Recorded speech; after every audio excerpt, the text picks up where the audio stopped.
Saludos amigas, amigos, ustedes sintonizan Acento TV y este es su espacio de entrevistas y comentarios a partir de ahora.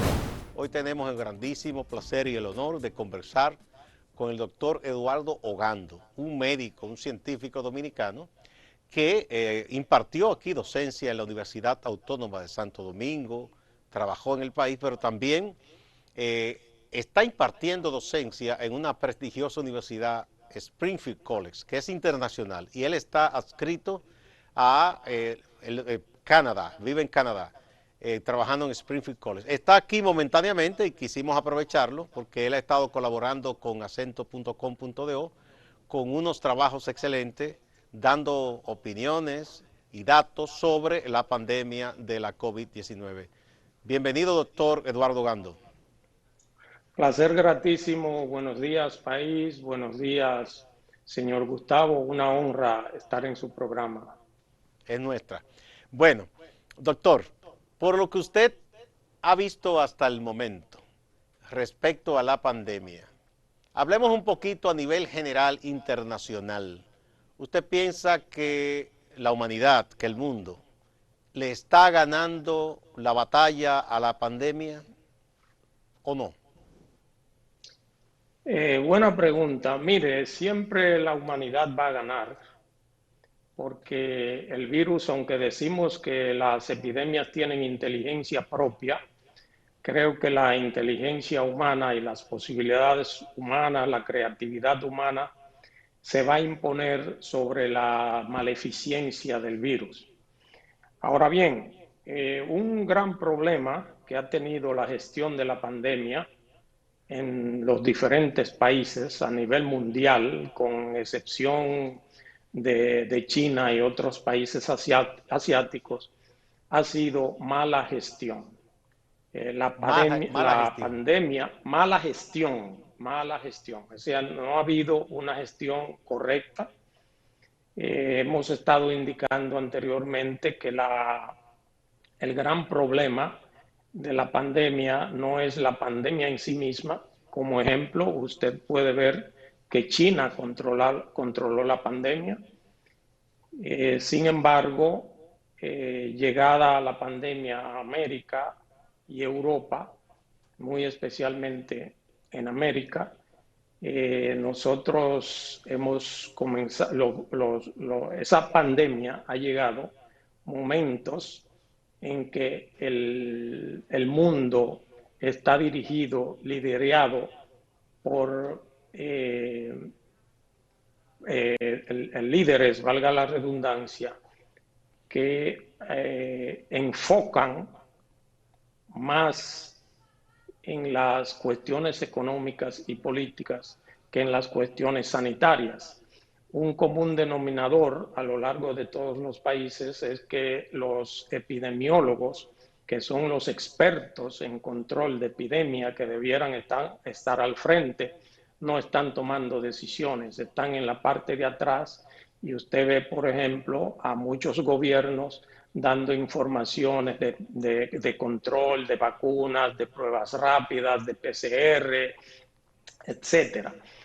Entonces, yo digo que lamentablemente la pandemia ha sido asaltada por intereses políticos y por intereses económicos que pesan más y hacen más daño que el virus mismo. Porque cuando usted toma una decisión en base a sus proyectos políticos y no en base en una lógica científica conforme a la prevención del contagio, entonces usted se está convirtiendo en un mensajero del virus. O sea, se ha pensado más como político, se ha pensado más como en los negocios y no tanto en la salud, y no se han utilizado los conocimientos de expertos como usted, epidemiólogo, para hacerle frente a esto. ¿Qué han hecho bien? Usted mencionó el caso de China, que hay que decir que es un país de más de 1.500 millones de habitantes, que no es tan fácil controlar. ¿Qué ha hecho bien Vietnam, por ejemplo? Las dos Coreas se mencionan, ¿Y qué ha hecho mal un país como Brasil o como Estados Unidos? Bien, en los países que lo han hecho bien, dentro de los cuales usted mencionó varios, con excepción de Corea del Norte, porque ahí no sabemos a ciencia cierta la realidad, pero empezando por China, que para mí es el modelo, porque ahí empezó la pandemia, produjo grandes estragos y, y fue una emergencia tan grande que llevó a China a improvisar hospitales y todo lo demás. China controla la pandemia con tres medidas. Uno, con aislamiento o cuarentenas. Dos, con mascarillas. Y tres, como soporte, usó las pruebas rápidas para bloqueo. Es decir, donde aparecía un contagio, un sector, por ejemplo, China hacía un bloqueo, Un aplicaba confinamiento de pruebas esa zona. diagnósticas y aislaba inmediatamente. Ahora ese aislamiento en China había que cumplirlo o usted puede ir a la cárcel. Y así China controló su pandemia. Salido y otros países también lo han estado haciendo, como Corea del Sur. Vietnam también, Filipinas también. Sin embargo, en Europa y en Estados Unidos, nosotros nos agarramos del hilo más fino que usó China para control de pandemia.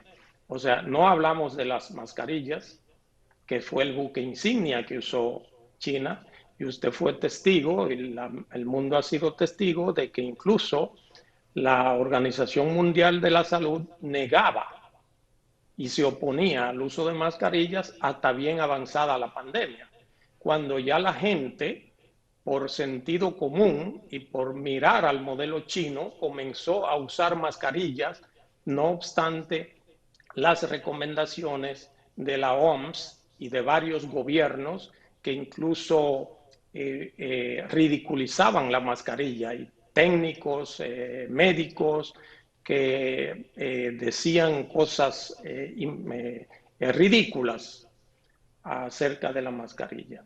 Entonces dejamos eso, no usamos las mascarillas, no las promovimos a tiempo.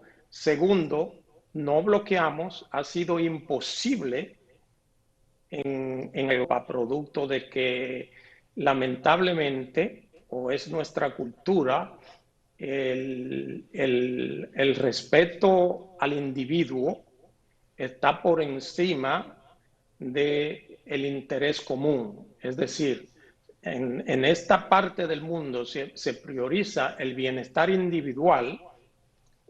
Por ejemplo, se puede hacer una marcha porque al señor Gustavo Olivo lo maltrataron o cualquier cosa. Sin embargo, para el bien común, el uso de las mascarillas ha sido una lucha titánica en Europa y en América, especialmente en los Estados Unidos.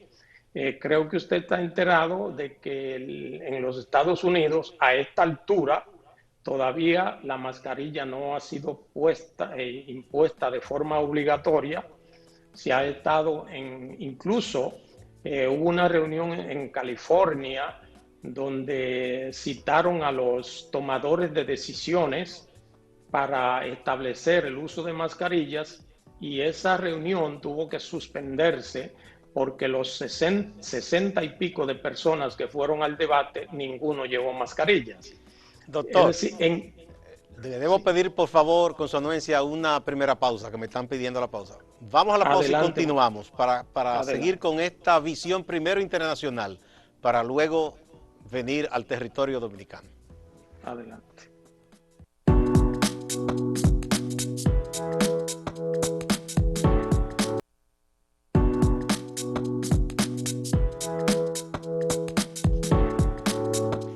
Nuestro invitado de hoy es el doctor Eduardo Ogando, un reputado médico epidemiólogo que ha ejercido en República Dominicana. En este momento, además de ejercer, es docente en Springfield College, está en Canadá, y ha venido a visitarnos y aprovechamos para conversar y aprender de este gran profesional.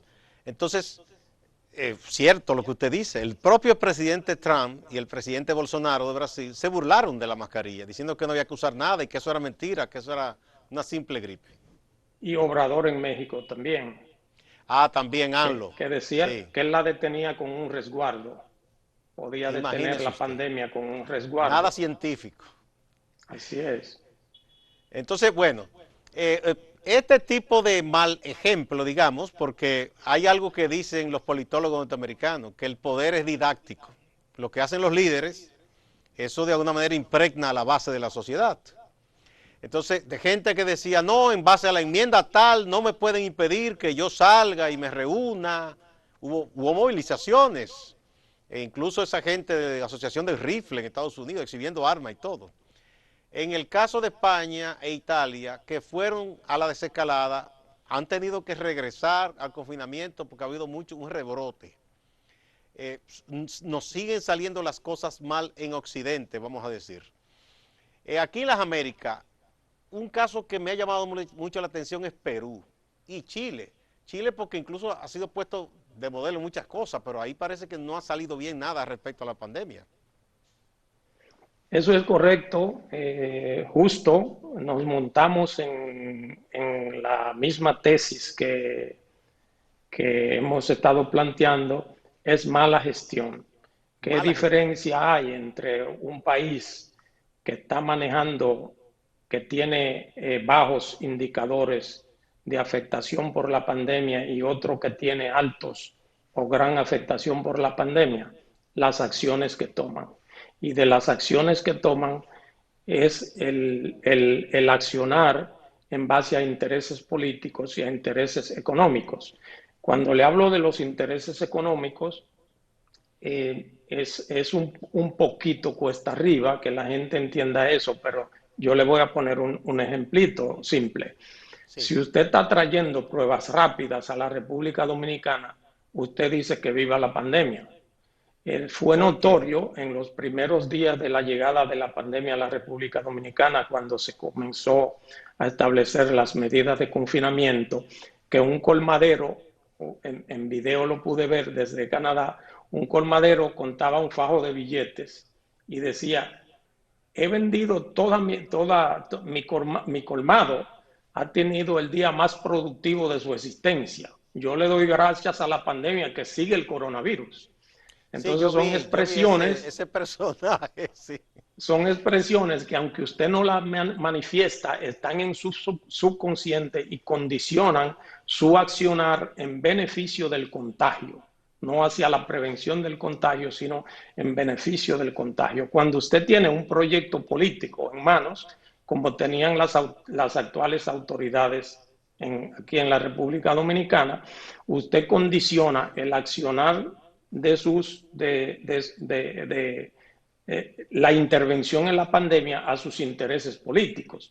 Puede decir, no me conviene decir esto ahora, me conviene decir esto ahora, o me conviene relajar las medidas, o me conviene hacer Dicen restricción. que los políticos administran la verdad, para decirlo de manera eufemística, para no decir que mienten directamente.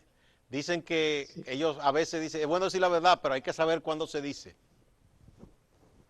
Bien, entonces yo soy de los que cree que a no ser por algo que yo llamo conspiración en el sentido más suave de la palabra, conspiración económica, conspiración política. No estoy diciendo que esté conspirando contra la raza humana, pero es una conspiración económica usted decidir medidas económicas que favorezcan a su bolsillo, a sus acciones, a sus intereses o a intereses de grupos dentro de la pandemia.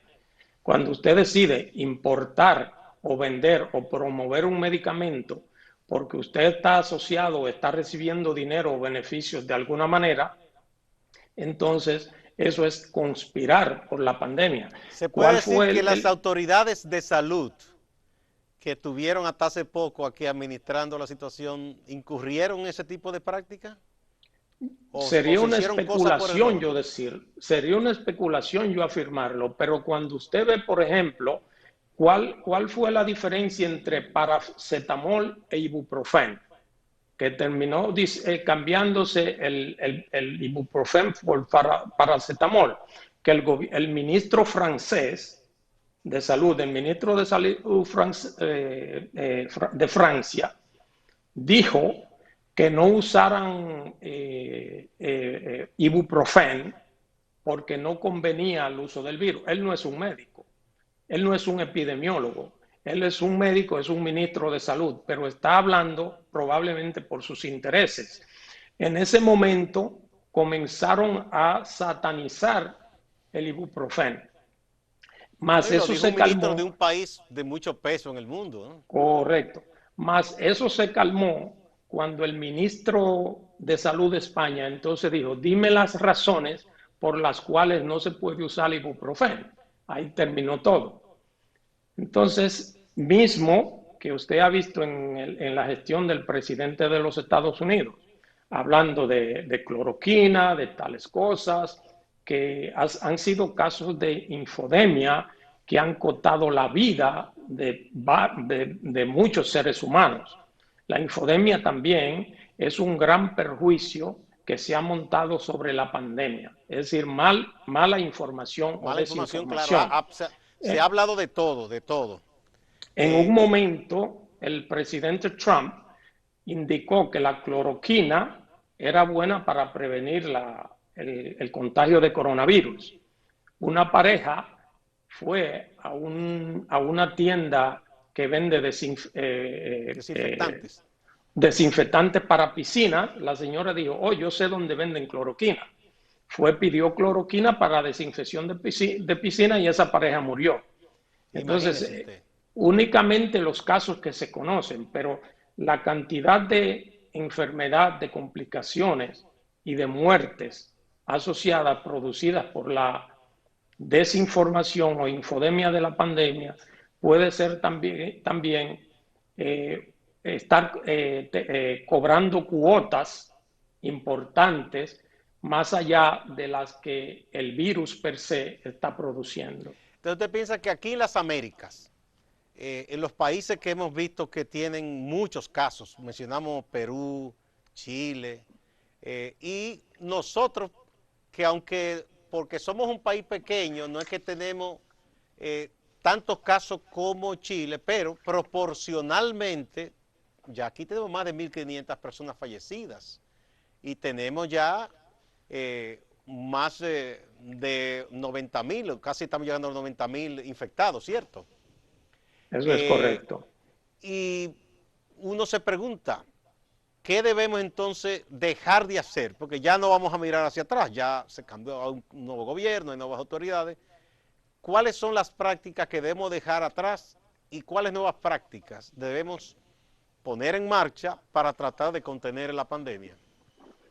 Mire, en los inicios de la pandemia nosotros propusimos un modelo de gestión para la República Dominicana que yo creo que se está retomando con la disposición del nuevo gobierno.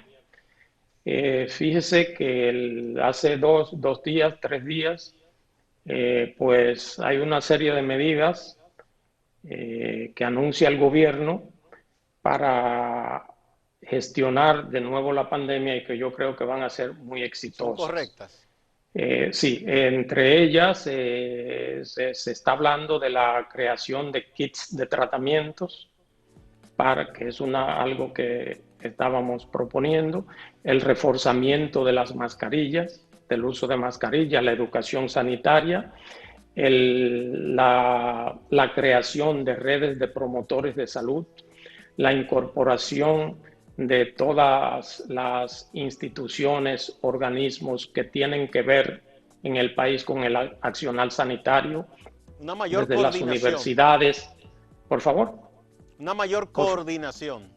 una mayor coordinación, no integración, porque en la gestión pasada había, por decirlo de alguna manera, bloqueado o rechazado el apoyo que le ofrecían las instituciones que son impactadas, que tienen accionar en el quehacer sanitario de la República Dominicana. Por ejemplo, el Colegio Médico Dominicano.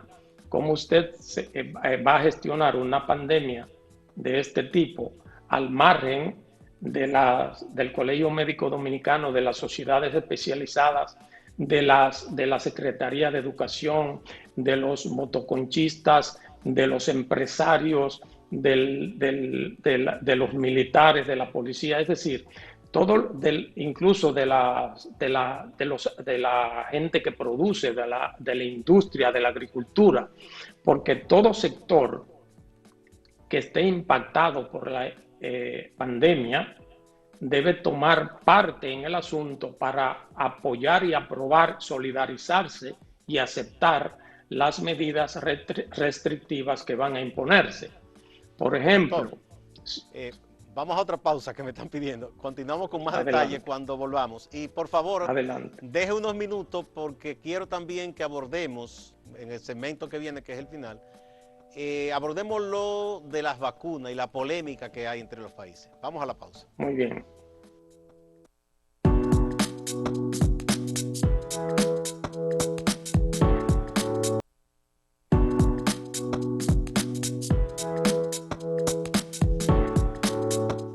El doctor Eduardo Ogando es nuestro invitado de hoy. Doctor, rápidamente, para que concluya lo que usted decía respecto a lo que se ha hecho más recientemente en el país con las nuevas autoridades y pasamos a que me comente de la polémica por las vacunas, que un país dice que la tiene, otro dice que no cree y todas esas cosas. Bien, en síntesis, el nuevo gobierno, al cual felicitamos, creo que va a ser una gestión que va a marcar antes y después en la gestión de la pandemia de coronavirus en la República Dominicana, muy especialmente por la integración y la apertura, su deseo de dar participación a toda la ciudadanía, a todos los técnicos, la contratación de 1,000 nuevos médicos, etcétera. Todo eso creo que va a marcar una diferencia, así como la creación de una red de promotores que vayan casa a casa, que vigilen, que aíslen, que provean kits de tratamientos, etcétera, para descongestionar los hospitales. En el tema de las vacunas, es un tema muy espinoso todavía para las personas que no somos la población común, es decir, los técnicos. Primero, toda la parte que le hablaba de conspiración económica sobre la pandemia, es decir, intereses de la industria que se ceban con la pandemia, como es el caso de las pruebas rápidas, que sin ningún sentido se han estado haciendo y empleándolas para lo que no es. El tema de las vacunas no es la excepción. Lo más preocupante en ese tema de vacunas es una carrera de velocidad y también mucha infodemia dentro de la vacuna. Porque cuando una empresa que está haciendo vacunas, sin mencionar nombre, anuncia, ya pasé a fase 1, estoy en fase 2, ya probé este tema, lo pasé, lo que está haciendo es vender acciones y subiendo las acciones. Nunca habla de nada de lo malo. Usted no ha visto... Es un negocio multimillonario. Sí. Usted no ha visto un técnico, un cientista hablando de vacunas en radio y televisión, porque los técnicos y cientistas hablan en conferencias entre técnicos. Son cuidadosos. En simposios, en debates científicos, etcétera. Pero a lo que he visto hablando es a Donald Trump y a Putin. Entonces, eso habla de los intereses, me dice a mí que no estoy equivocado en las tesis que tengo. De modo que no hay muchas, desde mi punto de vista, hay muchas aprehensiones todavía sobre la vacuna. Lo primero es la carrera de velocidad que se tiene. Si usted quiere hacer un sancocho bien hecho, no lo hace de forma acelerada, no dice que lo va a hacer en media hora. Tiene que tomarse el tiempo que el sancocho requiere que se haga. Entonces, en ciencia, más complicado todavía. Hay muchas cosas sin resolver. Por ejemplo, no se habla de cuál es la protección que va a conferir la vacuna, de cuál es el tiempo de duración de la vacuna. No sabemos si una vacuna va a conferir protección en 50-60%, se está estimando en algunas de ellas 50-60%. No sabemos cuál es el tiempo que va a conferir, es decir, no se sabe, no sabemos todavía el En número de síntesis, todo dosis, está todavía muy incierto y no muy hay nada nublado. seguro sobre eso. Y muy especialmente no se sabe las complicaciones, porque las complicaciones pueden ser a corto, mediano y largo plazo. Entonces, mientras no se pruebe una vacuna, por ejemplo, por un año, usted no puede saber cuáles son las complicaciones que van a salir a un año. Exactamente. Yo Sí, ¿Tenemos dígame. más tiempo o se acabó? No, ya, vamos para concluir ya, dígame. Bien, para concluir, en días pasados salió un estudio de China, el mejor que se ha hecho, que siguió 349 pacientes desde los primeros enfermos hasta 6 meses. Y demuestra China que el 50-60% de esos pacientes crearon inmunidad, es decir, tienen protección natural contra el virus. Más 3 días después, la OMS se destapa diciendo que no podemos cifrar esperanzas en la inmunidad natural por una serie de razones que es prolijo enumerar ahora. Es decir, es como tumbando la tesis de confiar un poco en la inmunidad natural y prepararse para la compra de vacunas. Yo creo, perdóneme, que la Sí, sí. OMS es el abogado del diablo en esta gestión. Ay, Dios. Doctor Eduardo Gano, muchísimas gracias. Sabemos que usted es una persona muy ocupada y para nosotros fue un grandísimo honor conversar con usted, aunque sea a distancia. Con todo esto pase, le quiero invitar un día aquí en vivo para que hagamos otro programa, que yo creo que aprendemos mucho Bueno, y es el honor es importante. nuestro. Sí, muchísimas gracias, muchísimas gracias. Y le El deseamos honor es éxito. nuestro. Bien, Bendiciones. Adiós. gracias. Y a ustedes también, A usted. amigas y amigos, no se vayan, que hay más en Acento TV y Acento Portal.